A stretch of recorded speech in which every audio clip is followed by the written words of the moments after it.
पर गुरु द्रोणाचार्य से गलती पहले हो चुकी है। क्या गलती हुई है जानते हैं? गुरु द्रोणाचार्य ने एक बच्चे को, जब वो अर्जुन को शिक्षा दे रहे थे तो दूर खड़े एकलव्य ने भी शिक्षा ग्रहण कर ली।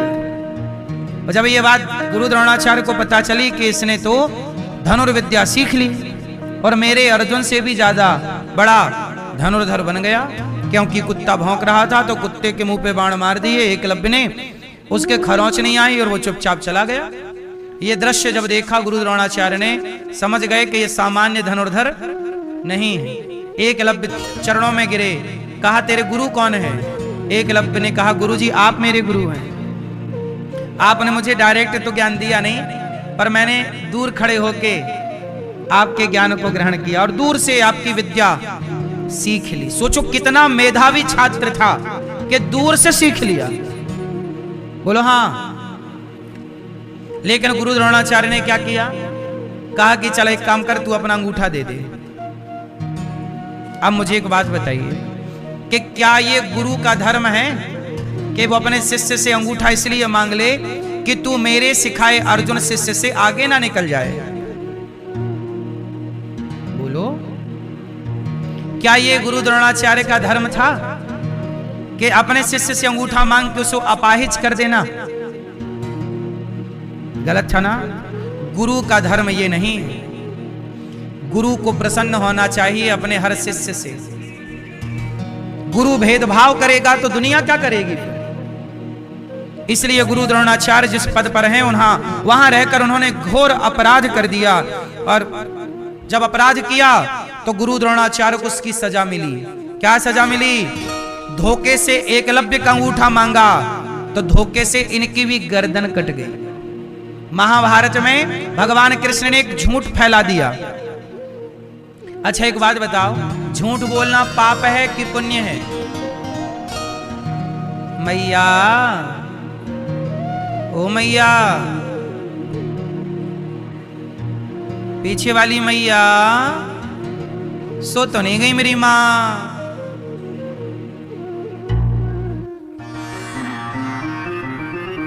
झूठ बोलना पाप है कि पुण्य है?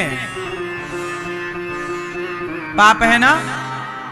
अच्छा एक बात बताओ, यदि झूठ बोलना पाप है तो भगवान श्री कृष्ण ने क्यों कहा कि धर्मराज युधिष्ठिर कह दो कि अश्वत्थामा मारा गया? महाभारत में एक झूठ फैलाया गया ना कि अश्वत्थामा जबकि अश्वत्थामा नहीं मारा गया था। तो बताओ, भगवान कृष्ण कह रहे हैं कि कह दो कि मारा गया। अब ये बताओ, झूठ बोलना पाप है तो कृष्ण क्यों कह रहे हैं कि कह दो कि मारा गया? चलो अब उत्तर आप दो, बैठे बैठे।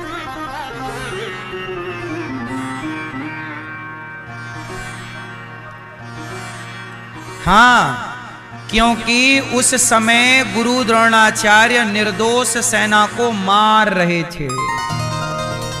उस समय गुरु द्रोणाचार्य निर्दोष सेना को, खड़ी सेना को मार रहे थे।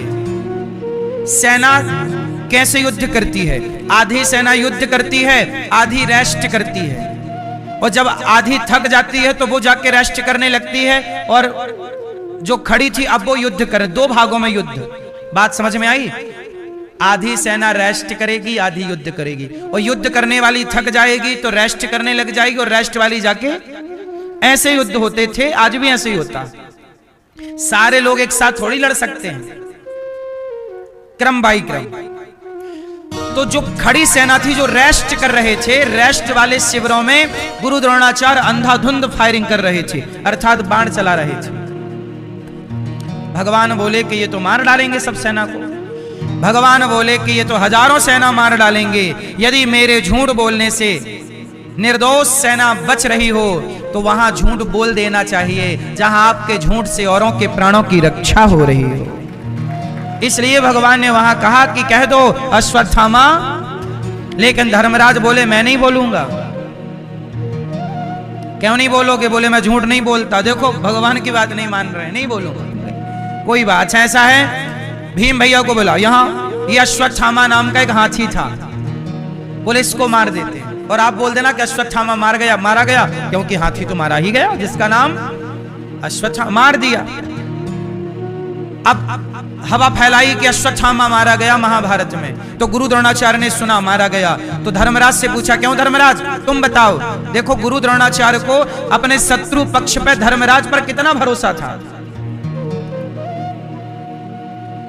बताओ अश्वत्थामा मारा गया, तो धर्मराज ने कहा अश्वत्थामा मारा गया, नरोवा कुंजरोवा, वो हाथी था कि नर था वो आप पता लगाओ। वो नरोवा कुंजरोवा बोलते तब तक भगवान कृष्ण ने शंख बजा दिया, वो बात सुनाई नहीं पड़ी गुरु द्रोणाचार्य को, और उन्होंने धनुष छोड़ दिया। और तभी धृष्टद्युम्न आते हैं, और धृष्टद्युम्न ने गुरु द्रोणाचार्य का सिर काट दिया। आपने अधर्म से एक अंगूठा काटा तो आपका भी सिर काटा जाएगा। आपने अधर्म किया है तो आपके साथ भी अधर्म होगा। यही धर्म है। अधर्म अधर्म धर्म हो जाता है। Minus minus minus minus plus हो जाता है, तो अधर्म अधर्म धर्म हो जाता है। तुमने भी अधर्म किया तो तुम्हारे संग भी होगा। फिर मत रोना कि हमारे साथ ऐसा, हाँ हाँ तुमने भी तो किया था। अच्छा सुनो, भगवान राम बाली को कैसे मारे, धर्म से कि अधर्म से? राम जी ने बाली को सामने से मारा के क्यों मारा? क्यों मारा? क्या राम जी सामने से नहीं मार सकते थे? मार सकते थे। क्यों नहीं मारा? इसलिए नहीं मारा कि सामने जाके यदि राम खड़े हो जाते तो बाली राम की शरण में आ जाता, और शरण में आता तो शरण में आए हुए को राम कभी ना मारते, और कभी ना मारते तो राम जी ने सुग्रीव को वचन दे दिया था कि सुन सुग्रीव मारी हूं बाल ही एक ही बाण, ब्रह्म रुद्र शरणागत गए ना उबरी ही प्राण। राम जी ने सुग्रीव को एक वचन दे दिया कि मैं बाली को एक ही बाण से मारूंगा। अब यदि राम जी सामने खड़े होते तो बाली राम जी की क्या आ जाता? शरण में। और शरण में आता तो शरण में आए हुए को भी राम जी नहीं मारते, और नहीं मारते तो सुग्रीव क्या कहता? अच्छा आपने मुझे कहा था कि बाली को मार दूंगा, पर बाली से तो आपने दोस्ती कर ली, आपने मुझे धोखा दे दिया। अच्छा राम जी ने सुग्रीव को क्या कह दिया था? मित्र। क्या कह दिया था? मित्र। और यदि राम जी बाली को ना मारते तो मित्र को दिया गया वचन टूट जाता, फिर राम जी पर धोखा देने का आरोप सुग्रीव लगाता कि आपने मुझसे कहा था बाली को मारूंगा, पर आपने तो उसे नहीं मारा, आपने मुझे धोखा दिया है। और राम पर क्या कलंक लग जाता? जोर से मैया, क्या कलंक लगता राम जी पर? मैया जू जू जू जू जू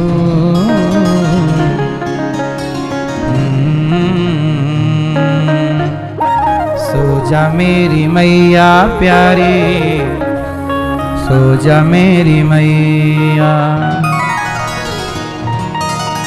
लोरी सुनाऊं प्यारी, सो जा मेरी मैया।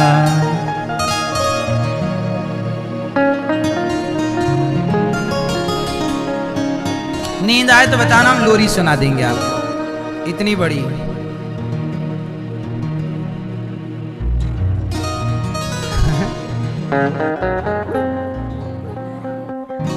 मैया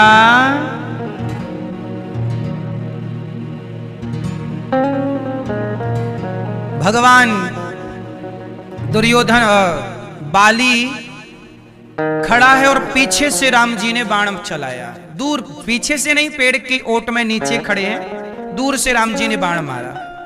क्यों मारा? सामने से मारते नहीं, सामने से मारते शरण में आ जाता, फिर मैं नहीं मारता तो वो सुग्रीव बोलता कि धोखा दे दिया, इसलिए राम जी ने मार दिया। अच्छा बाली बोला कि आपने मुझे क्यों मारा? कारण कवन नाच मोहि मारा, मैं वैरी सुग्रीव प्यारा, क्यों मारा? तो राम जी ने क्या कहा कि तूने अपने भाई की पत्नी को अपहरण करके रखा है, सुग्रीव की पत्नी को तूने अपनी पत्नी की तरह रखा है। चल बता, छोटे भाई की पत्नी रिश्ते में क्या लगती है?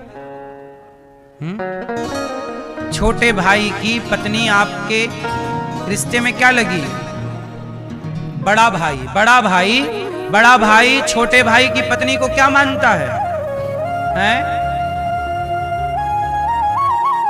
अनुज बधू भगनी सुत नारी, सुन सठ कन्या सम ऐचारी, इन्हीं को दृष्टि विलोकय जोई, ताही बधे कछु पाप न होई। सुन सुन, छोटे भाई, छोटा भाई पुत्र की तरह होता है और छोटे भाई की पत्नी पुत्री बेटी की तरह है। तो तेरे छोटे भाई सुग्रीव की पत्नी तेरी बेटी की तरह है और तूने अपनी बेटी की तरह उसे तूने पत्नी की तरह रखा है। बोल ये धर्म है? तो बाली बोला मैं तो बंदर हूं, मैं तो बंदर हूं। भगवान बोले तू सामान्य बंदर नहीं है, बंदर का रूप है, तू बंदर नहीं है, तू देवताओं के अंश से पैदा हुआ है। यदि तू बंदर होता तो बंदर कहीं का राजा नहीं होता, तू किष्किंधा का राजा है, इसलिए तू सामान्य बंदर नहीं है। और राजा है तो न्याय करना सीख। तूने छोटे भाई की पत्नी के साथ न्याय नहीं किया, अन्याय किया, और तुझ जैसे अन्यायी राजा को मारना ही धर्म है। चाहे आगे से मारो चाहे पीछे से मारो, बस मारो। यही नीति है भगवान कृष्ण की, यही नीति है राम की। इसलिए मेरी मां, हम गुलाम क्यों बन गए मुगलों के, अंग्रेजों के? क्योंकि हमने धर्म नहीं छोड़ा और उन लोगों ने हमारे साथ अधर्म किया। धर्म भी उतना, जैसे आपको कोई पीछे से मारे, धोखे से मारे, तो आप ये मत देख लेना कि इसकी छाती मिलेगी तभी मारूंगा, नहीं। जब उसने अधर्म से मारा है तो उसको भी अधर्म से मारो। उसके लिए धर्म से उसी के सामने पेश आओ जो आपके सामने धर्म से पेश आता हो। जो सामने वाला आपके साथ धर्म से है तो आप भी उसके साथ धर्म से रहना, उसके साथ अधर्म ना करना। पर जो अधर्मी है उस अधर्मी को धर्म की भाषा समझ में नहीं आती। भाई धर्म की भाषा समझ में आती तो बाली भाई की पत्नी को रखता क्यों? धर्म की भाषा समझ में आती तो गुरु द्रोणाचार्य एकलव्य का अंगूठा मांगते क्यों? तो जब आपको धर्म समझ में नहीं आया तो फिर अधर्म से लो अधर्मी को।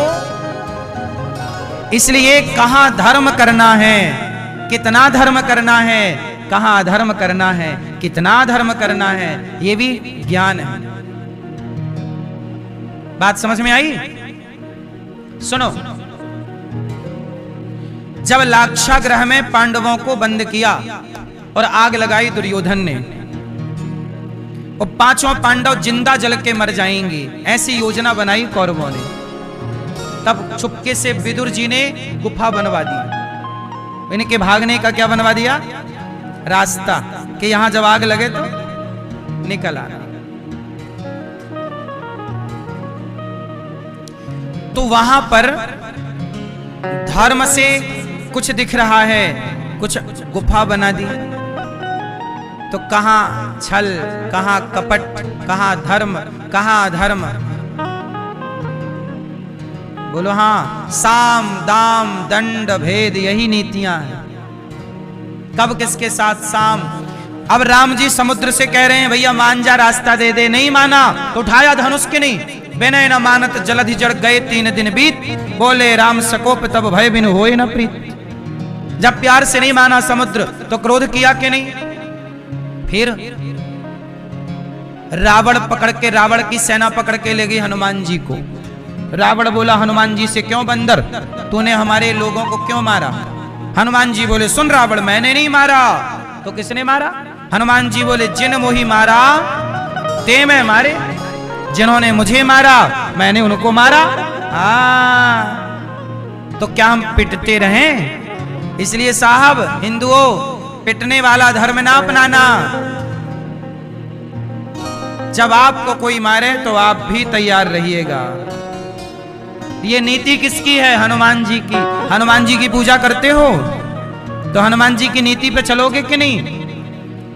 हनुमान जी की नीति यही है कि हम किसी को नहीं मारेंगे, पर हमें कोई मारेगा हम भी मारेंगे, और मुठिका मारेंगे।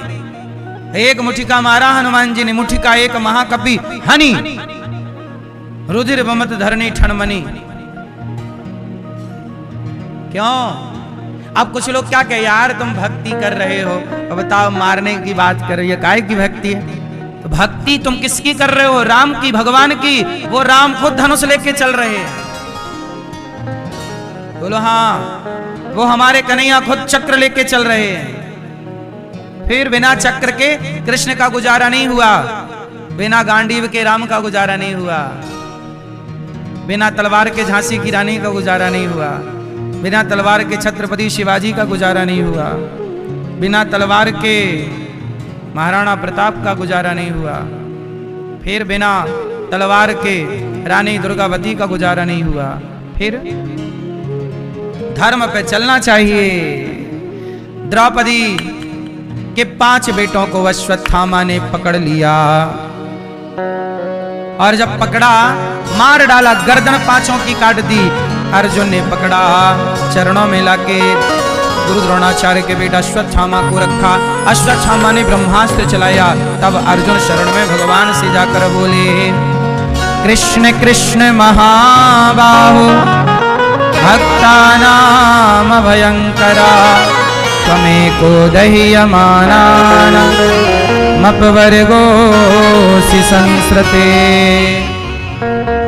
भगवान ने कहा, अश्वत्थामा आप भी ब्रह्मा, अर्जुन आप भी चलाओ। दोनों ब्रह्मास्त्र टकराते प्रलय आ जाती, शांति कर दिया भगवान ने दोनों ब्रह्मास्त्रों को, और द्रौपदी के सामने ले जाकर अश्वत्थामा को पकड़ लिया, क्योंकि इन्होंने द्रौपदी के 5 बच्चों को मार डाला ना। अब अर्जुन ने कहा, द्रौपदी इसे दंड दे दो, जो दंड देना है। द्रौपदी ने कहा, ना, मैं इसे मारना नहीं चाहती। क्यों? दया धर्म का मूल है, पाप मूल अभिमान। तुलसी दया न छोड़िए, जब तक घट में प्राण। दया करिए उतनी जितने की जरूरत है, जरूरत से ज्यादा दया आपको कायर बना देगी। इसलिए मेरी मां, संस्कार जरूरी है। आजकल के लोगों के अंदर दया नहीं है। दया होती बेटों के अंदर तो अपनी मां को घर से क्यों निकालते? जिस पर दया करनी उस मां पर तो तुम्हें दया आई ना। ना जाने किसके लिए तुमने दया बचा के रखी है। तुम बताते हो कि सब पे दया करो, ठीक है, पहले अपनी मां पे तो दया कर लो। अपने बूढ़े बाप पे दया करके पानी रोटी तो दे दो। माँ बाप के बाद दया बचे तो फिर किसी पे कर लेना। लेकिन आज के लोगों के अंदर अपने माँ बाप के लिए दया नहीं है। वो गांव में कहावत कहते ना, घर के देव ललाएं, बाहर के लड़ुआ खाएं। घर के देव तरस रहे हैं गिलास भर पानी को माँ बाप, और बाहर शंकर जी पे ओम नमः शिवाय, ओम नमः शिवाय, और गंगा जल लाला के जय शंकर जी, जय शंकर जी की जय। और बूढ़ा बाप को पानी नहीं मिल रहा गिलास भर, बूढ़ी माँ को 2 रोटी नहीं मिल रही हैं, और यहाँ भगवान को 56 भोग लगाए जा रहे हैं। पहले माँ बाप को संतुष्ट कर लो, भगवान तो अपने से संतुष्ट हो जाएंगे। माँ बाप की संतुष्टि ही ईश्वर की संतुष्टि है। भगवान गीता में यही कहते हैं, कर्मण्येवाधिकारस्ते मा फलेषु कदाचन। तू कर्म ना छोड़ना अपना, माँ बाप की सेवा करना तेरा धर्म है, तू कर बेटा। तू माँ बाप को छोड़ के जंगल जाएगा, तुझे मैं ना मिलूंगा। कर्तव्य करते हुए जो आगे बढ़ता है वही अपने लक्ष्य को प्राप्त करता है ना मेरी माँ। गौरी गोपाल आश्रम में 310 वृद्ध माएं रहती हैं, उनके अपने बच्चों ने निकाल दिया। वो तो आप जैसे कुछ भक्त हैं जो माओ को कोई भोजन बंटवाता है तो भोजन मिलता है, कोई नाश्ता बंटवाता है तो नाश्ता मिलता है, वरना इन माओ को कहाँ जगह मिलती, कौन इन्हें सहारा देता। आप सबका मैं धन्यवाद दूं कि आप सबने सहयोग किया तो माओ को रोटी मिल रही है, रहने की व्यवस्था है। गौरी गोपाल आश्रम में अखंड रसोई चल रही है। प्रयागराज में अभी माघ का कुंभ लगा है, अर्थात माघ मेला लगा है। उस माघ मेले में खूब भीड़ हो रही है, हजारों भक्त जा रहे हैं और पूरे माघ मेले में गौरी गोपाल जी की रसोई, सबकी सेवा, भोजन की सेवा गौरी गोपाल रसोई में सबको भरपेट भोजन मिल रहा है, सब प्रेम से प्रसाद पा रहे हैं। आप भी एक दिन का प्रसाद माघ मेले में अपनी ओर से बंटवा सकते हैं। जो गौरी गोपाल जी की रसोई अखंड चल रही, वहां हजारों भक्त प्रसाद पा रहे हैं। यहाँ भी हजारों संत फुटपाथ पर सोने वाले सब रोज सवेरे सवेरे आते हैं और सभी संतों को भरपेट यहाँ भोजन मिलता है। आप भी अपनी ओर से भोजन बंटवा सकते हैं। यहाँ गौरी गोपाल अन्न क्षेत्र चलता है। ये देखो हजारों संत रोज यहाँ आते हैं, आप भी अपनी ओर से अन्नदान कर सकते हैं और हजारों संतों को भरपेट, ये आज का ही आप चित्र देख रहे हैं। रोज यहाँ हजारों संत आते हैं और सबको पेट भर भोजन। माघ का महीना, एक दिन सेवा आप भी करो। द्रौपदी ने कहा छोड़ दो, तू कितनी अच्छी है, तू कितनी भोली है, प्यारी प्यारी है ओ माँ, ओ माँ। वो माँ होती है जो अपने बच्चों से बहुत प्रेम करती है। जिन्होंने मुझे इस धरती पे आने का मौका दिया, मुझे इस दुनिया में लाया, तुझे इस दुनिया में लाया, तुझे बोलना चलना सिखाया। ओ मात पिता तुम्हें वंदन, मैंने किस्मत से तुम्हें पाया। पूजा है तुझको, पूजेंगे हरदम, माँ के ही अर्पण है ये मेरा जीवन। मेरी माँ एक मंदिर है और ममता पूजा है, एक वो ही भगवन है और कोई न दूजा है। ये मेरी कहानी है, प्यारी जिंदगानी है। आज हूँ मैं जो कुछ भी, मेहरबानी तेरी है। तेरे जीवन में खुशियाँ तमाम आएंगी, तेरे जीवन में खुशियाँ तमाम आएंगी। ले ले माँ की दुआएं, तेरे काम आएंगी। ये तो सच है कि भगवान है मगर फिर भी अनजान है। धरती पे रूप माना विधाता की पहचान है।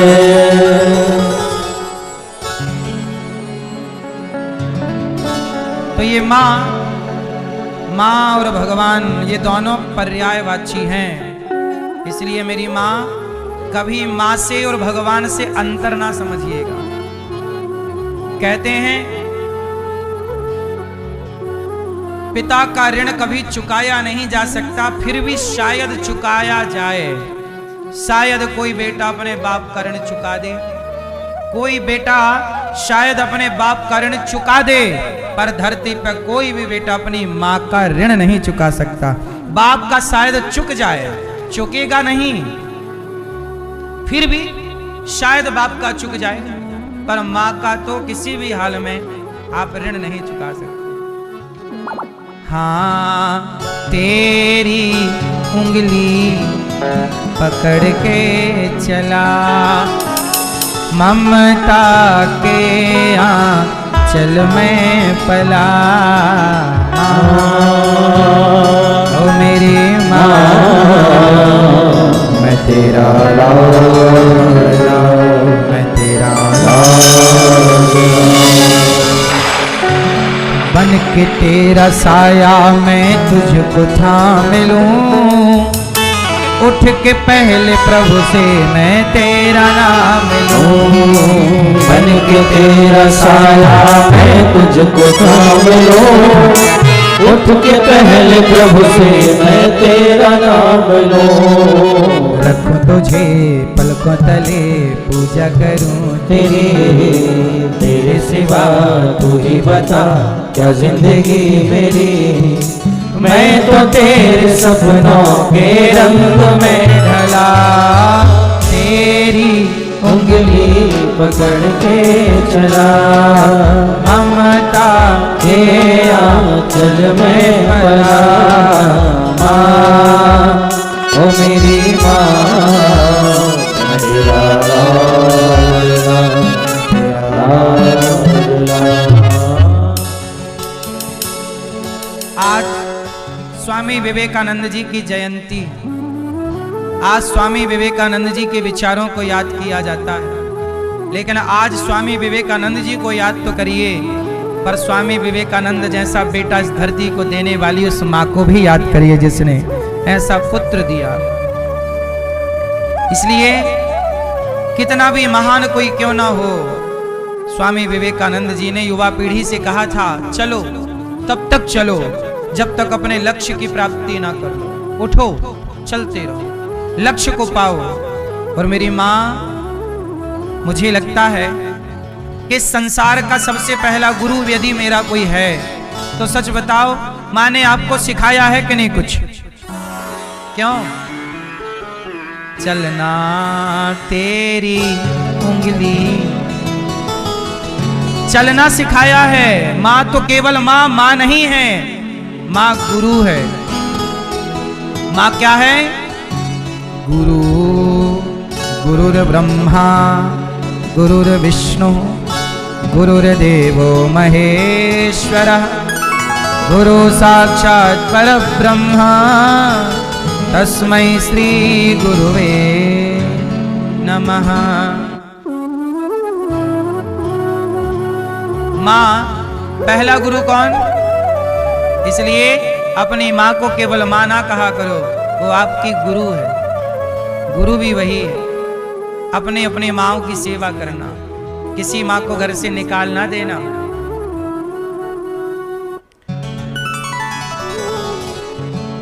आज समाज में सबसे दुखी बूढ़ी माएं ही हैं। बूढ़े पिता कहाँ जाएं बेचारे।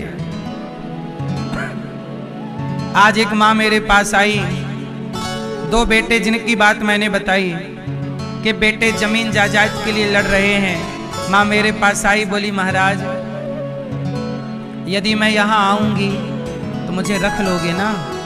हमने कहा माँ मैं तो आपका हूँ, पर आप ऐसा क्यों कह रही हो, आपके तो दो बेटे हैं। उन्होंने कहा कि अब देखो बेटे तो हैं, पर वो पानी देने के लिए नहीं लड़ रहे हैं कि माँ को पहले पानी मैं दूंगा, माँ को पहले रोटी मैं दूंगा।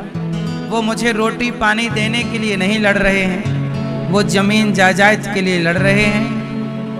मेरी परवाह नहीं है उनको। इसलिए बुढ़ापा आपका खतरे में क्यों है? क्योंकि समाज से संस्कारों की अर्थी निकलती चली जा रही है। संस्कार मरते चले जा रहे हैं। हर दिन एक संस्कार मर जाता है, एक संस्कार की अर्थी उठ जाती है। और संस्कारहीन समाज अपने माँ का, अपने बाप का, बूढ़ों का क्या आदर करेगी? आज की युवा पीढ़ी, अभी मैंने सुना कि नए साल में हमारे देश के युवाओं ने हजारों करोड़ की तो दारू पी ली। लड़कियां दारू पी के पड़ी, लड़के दारू पी के पड़े, उनका बाप उठा उठा के क्लबों से लेके गया। ये दृश्य साल आप लोगों ने मोबाइल पे, यूट्यूब वगैरह पे, मतलब वीडियो पे देखा। ये बदलता हुआ भारत जो नशे की ओर, जब बच्चे अपना ख्याल नहीं रख पा रहे हैं तो वो अपनी बूढ़ी माँ का, बाप का, जिम्मेदारियों का क्या ख्याल रखेंगे। इसलिए मेरी माँ, आप अपने बच्चों को ऐसे संस्कार दो कि आपका बच्चा आपका सम्मान करता रहे बुढ़ापे में। और मैं हमारे यजमान जी जो हैं, इनके देखो 3 बेटे हैं, 3 ही हैं, 3 बेटे हैं, श्री सत्यनारायण जी, श्री महावीर जी और प्रभुदास जी ना। इन तीनों बेटों ने क्या किया कि अपने बूढ़े पिता को वृंदावन लाके उन्हें भागवत सुनवाया और अपने अच्छे पुत्र होने का परिचय दिया। ऐसे बेटे अब कहाँ हैं जो बाप को तीर्थ कराएं, माँ को तीर्थ कराएं। अरे माँ बाप के तीर्थ से ही पुत्रों का धर्म बढ़ता है, पुण्य बढ़ता है, यश बढ़ता है, कीर्ति बढ़ती है। ऐसे एक बेटे ये हैं जो अपने माँ बाप को तीर्थ यात्रा करा रहे हैं, और एक बेटे वो हैं जिन बेटों ने अपनी माँ को घर से निकाल दिया और गौरी गोपाल आश्रम में वृद्ध माएँ रह रही हैं। 300 से ज्यादा माएँ